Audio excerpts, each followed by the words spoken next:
विपत पड़े पर कोई नहीं साथी, विपत पड़े पर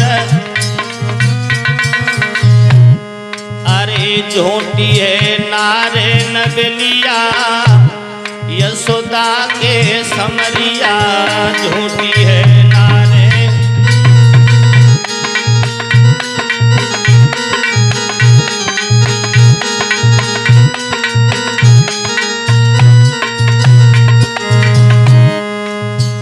कर दो मेरे नजरिया यशोदा के समरिया, कर दो मेरे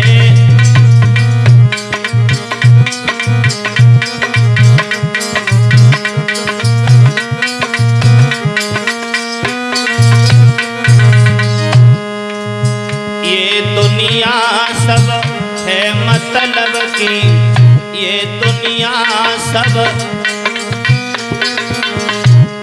और तासो तज दो आस जगत की, तासो तज दो और चल सतगुर की नगरिया यशोदा के समरिया, चलो सतगुर की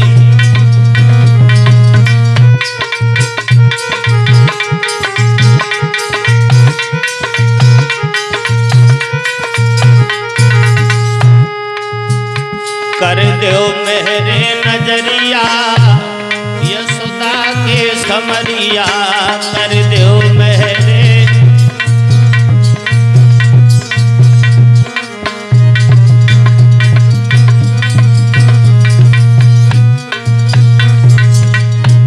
अरे भाई बंधु सब मुख मोड़ ले, भाई बंधु सब एक दिन ऐसा आएगा घर वाले परिवार वाले नाती बेटा पत्नी पुत्र बधो कोई काम नहीं आएगा। उस समय अगर हमारे काम आएगा तो केवल और केवल वही आएगा जो हमने अपना कर्म किया है। और भक्तों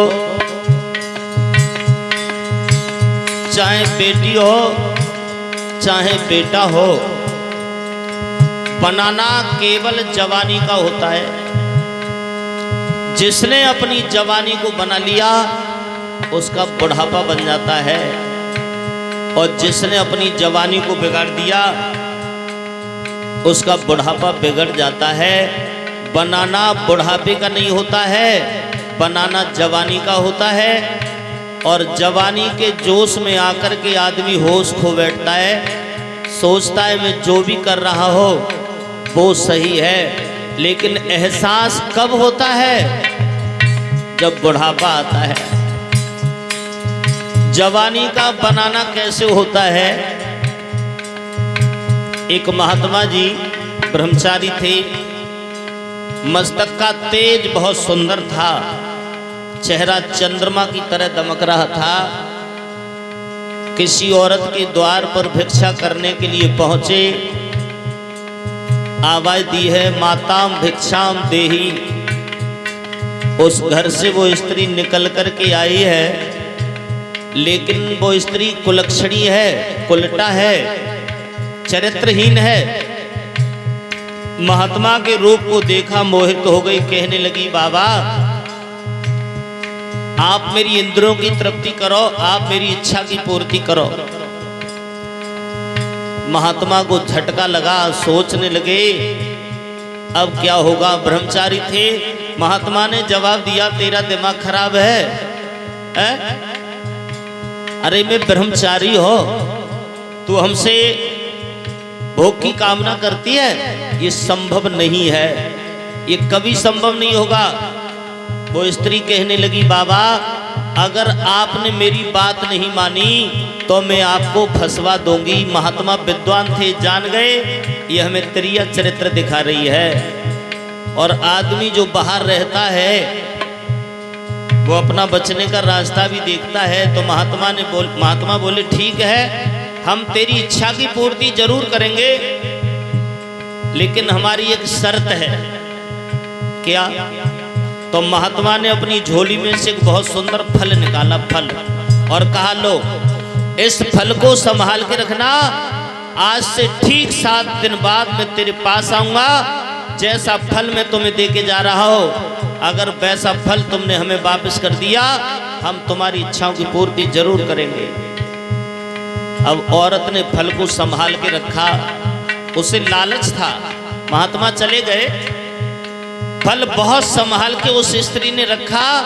दूसरे दिन फल लग गया, चौथे दिन सड़ गया, छठे दिन बदबू आने लगी, और 7वें दिन उस फल को निकाल के उस स्त्री ने घर से बाहर फेंक दिया, बाहर फेंक दिया। महात्मा जी आए, आवादी माताम भिक्षाम देही।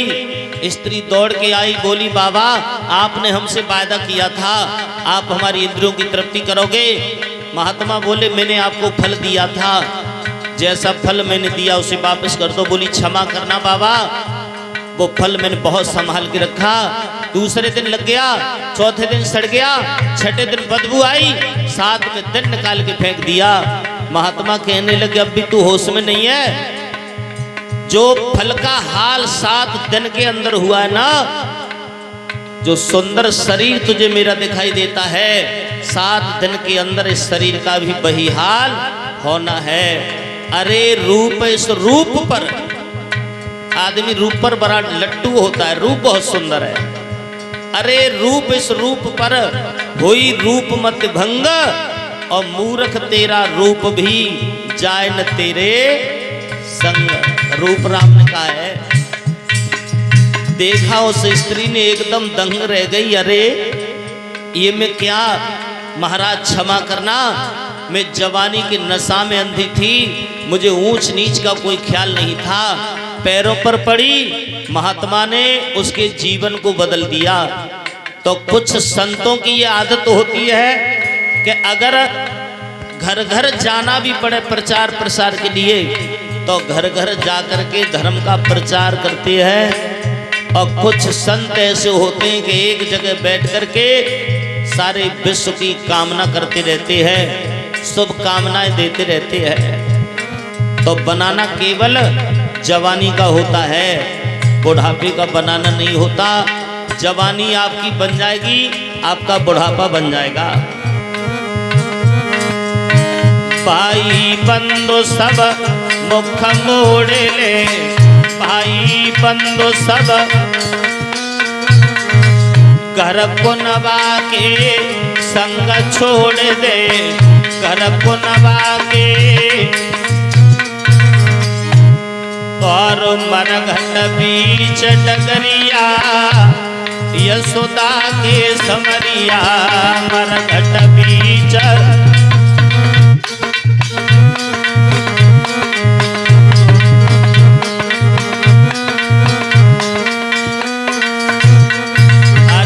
कर दो मेरे नजरिया, यशोदा के समरिया, कर दो मेरे नजरिया।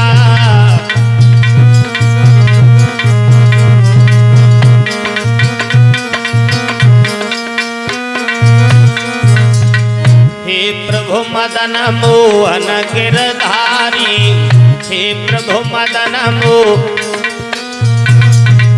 प्रेम भरी है कथा तुम्हारी, प्रेम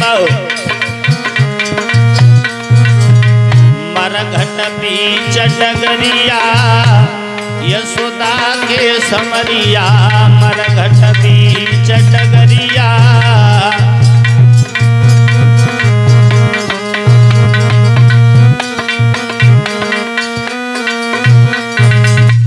कर दो मेरे नजरिया, यशोदा के समरिया, कर दो मेरे नजरिया।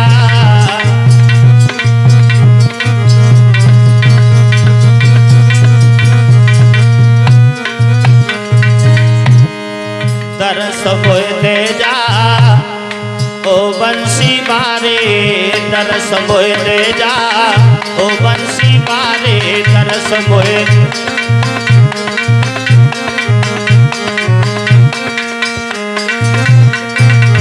ओ बंसी मारे, ओ मुरली बारे ओ बंसी बारे ओ मुरली बारे तरस मोए और तरस मोए अरे तरस मोए तेजा ओ बंसी बारे तरस मोए तेजा